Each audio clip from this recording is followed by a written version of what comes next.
The following character is owned by Thomas 1 Edward 2 Henry 3, and it's his call if this story is official. You may also need to ask him if you want to adapt the story. Remember to credit me. Thitkins, an individual that struck fear across the Skarloey Railway in 2014. A few years later he was out of jail and assisted in some of the biggest events of Sodor's recent history. But what happened before he got to Sodor? This is the story of Thitkins. In the mid-80s, Thitkins was born in West Yorkshire. He was raised as an only child on a farm not far from Leeds. His dad was a hard-working farmer, whilst his mother worked in the nearby town of Halifax. When Thitkins was young, his parents often played hide-and-seek, which over the years he became a stealth hider, especially in the cornfields. When he was 17, Thitkins had been taught by his father how to use a gun. His father owned one to stop foxes from hunting the livestock, or to prevent birds from stealing crops. He had 3 different guns, but they never left the farm. After attending a rural primary school, Thitkins went to a secondary school in the south of Bradford City.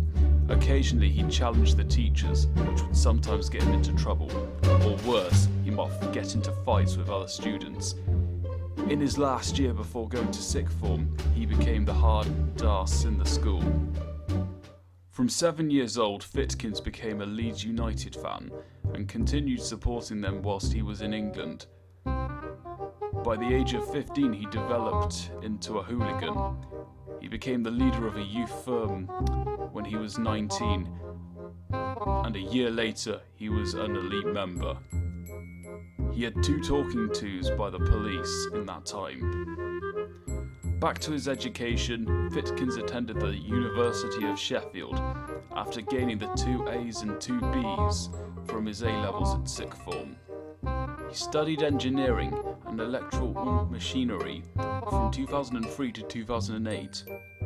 He would eventually be employed as a signalman at Leeds Central Station by National Rail. Thitkins started to work there 2 months after his graduation. In mid-2009 he had enough to buy his own home in Leeds. He worked for National Rail until January 2010, but we'll get to that later. Whilst he was at university, Thitkins took running classes. By the end, his legs were more athletic, and it gave him a better chance of outrunning people. Still living in Yorkshire, Thitkins would go to watch most of Leeds United's matches, and a handful of away games that he could afford at a respective time. A few times Thitkins and some of his friends visited Manchester for Fridays or Saturday nights out. On his 3rd and 4th, he met a 20-year-old Dutch woman named Famke.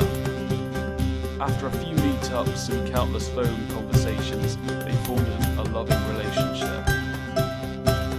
When the time came when Thitkins and Famke had dinner with Thitkins' parents, things went well at the restaurant. Overall, Thitkins' father was happy with Famke, but the mother was not so. During the year before his graduation, Thitkins' father had passed away, which was sad news for the family. He was to the left of centre politically, whilst his wife was more conservative in his views. After the death of the dad, Thitkins' mum's right-wing perspective grew and tried to get Thitkins to break up with Famke on 4 occasions. She opposed her son marrying a foreigner. Thitkins outright refused to do so, as he felt he found the right woman. In early December, Thitkins and Famke were engaged after he proposed to her outside Leeds shopping centre under the Christmas lights. It didn't attract a crowd, but that was the point. On the 4th of January 2010, Leeds were going to play their biggest rivals, Manchester United, away in the FA Cup. The two had not played each other since 2004, when Leeds were last in the Premier League. As predicted, Leeds brought a large following. The hooligans were boozed up, ready for when things might kick off. Thitkins wore a dark grey Stone Island jacket and a black cap. 19 minutes into the match, Leeds had scored, sending the away fans into a roaring delight, including Thitkins. The atmosphere was loud throughout afterwards. Towards the end of the first half, Thitkins sneaked into the disabled fans section. 43 minutes in, he ran onto the pitch and punched the Manchester United veteran Gary Neville under the eye, then shoved him to the grass. Before he could kick out at Neville, 7 Man United and 3 Leeds players were surrounding him, wrestling. The referee tried to keep control of the other players in the meantime. Spotting Wayne Rooney, Thitkins tried to go over and scrap with him, but a steward from behind had brought the invader down and kept him there with force until another steward came over. Half of the Leeds crowd got more excited because of what Thitkins had done. The match itself was a real event, however, there was no confrontation like this that took place. 2 stewards took him out of the stadium, and Thitkins was arrested immediately, handcuffed, and moved into a police van. In the aftermath, Thitkins was punished after a severe talking to. He'd been sentenced 6 weeks in prison, was banned from attending all football venues for 10 years, and Leeds United had banned him for life. Thitkins had also been fired from his job at National Rail. Thitkins was able to get a job as a signalman for Northern Rail, serving on the line between Preston and Blackpool. The wage was significantly lower given the state of the company after it had been privatised by the railway and the council authorities.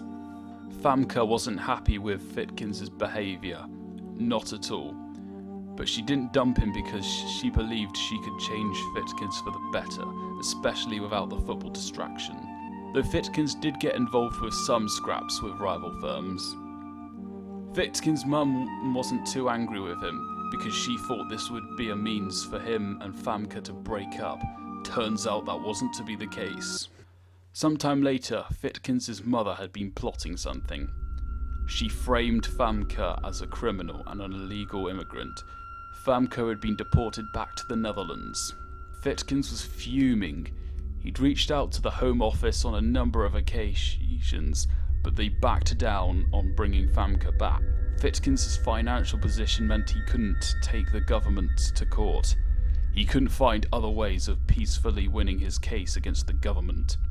Thitkins found out that his mother had also had a hand in the deportation of Famke. Feeling very angry, he drove to his old home. In the house, Thitkins and his mother argued. They were in the kitchen where the argument got more uncivil until Thitkins knocked her to the floor.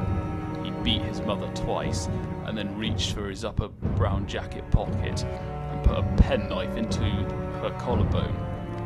He went outside to the back garden shed. Using an axe, he broke into the gun cupboard and took the shotgun.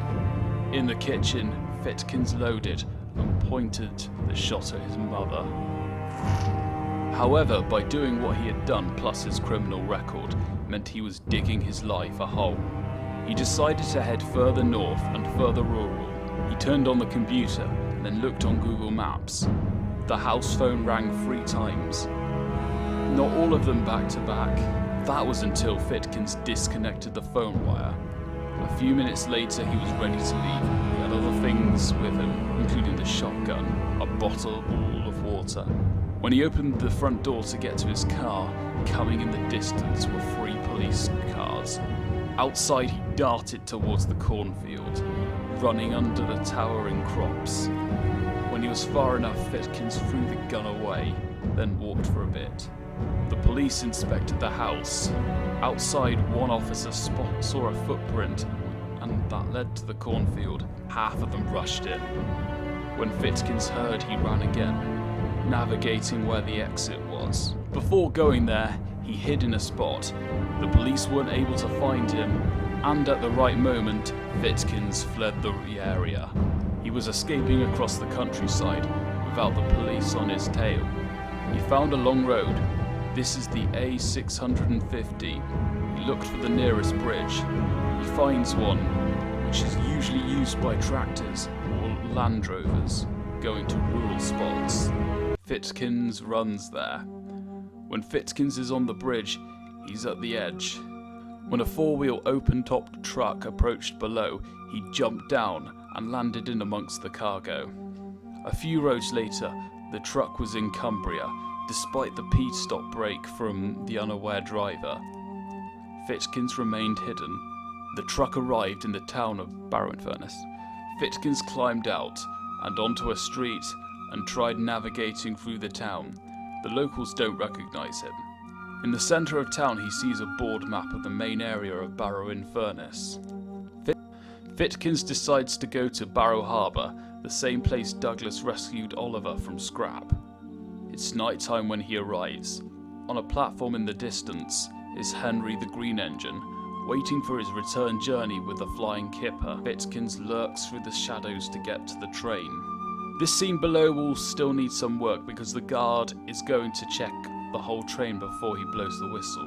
One idea I thought of was Thitkins climbing aboard the brake van from the tracks. The guard will come across Thitkins in the brake van before he blows the whistle. Yes, Thitkins can knock him out and blow the whistle, but the flag is still missing, and if he waves it, someone's going to notice the differently dressed arm. The other idea I had was Thitkins hiding on the platform and then running to the brake van as the flying kipper departs. Again, he is most likely to get caught. Also, the train is going to speed the further it travels, so whilst being stealth, Thitkins can get there in time. But one way or another, Thitkins is in the brake van. The guard is either knocked off or tied up in the brake van. Thitkins stays on board until they reach Crovan's Gate, where he leaps out as the flying kipper passes through. Thitkins was shaken but not hurt. He got up and evacuated the station. He walks to the second nearest bus stop to further increase not being caught. There he boarded a night bus going to Ballyhoo. He found a bush to sleep behind. The next day he came across the company Ballyhoo Firearms. He applied for the job, talked a bit about his past. The company was short-staffed, so the owner hired him. Thitkins was provided with a cottage. For the next 3 years he became a loyal servant to the company. This has been Matt's with the Thitkins origin story pitch. What do you think? Do you think this is a good story? Should something else happen? Should it be different? And also if you're adapting this with voice actors, I guess the characters to consider are Thitkins, Famke, Thitkins' mum, the father, some police officers, and I suppose Henry as well, because he's the only engine that's referenced in a way that Thitkins is around. Yeah, this has been Matt's on the Thitkins origin story.